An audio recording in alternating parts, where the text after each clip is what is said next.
গোরা কোনো নাম নয়, গোরাটা হলো কালার, রং।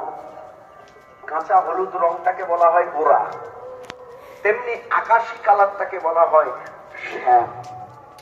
এগুলো জানতে হবে। হরি হরি বল। গোরা মানে গরু।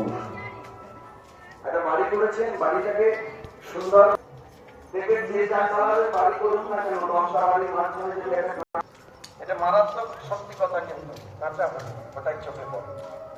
এবং বাড়ির জন্য মূল্যবান রং হলো হলুদ। ফলে যে বাড়ির বাদ থেকে হলুদ, সেই বাড়িতে শান্তি এবং অর্থের অভাব হয় না। কেন? ওই যে গোড়ার গায়ের রং আমরা বলি না,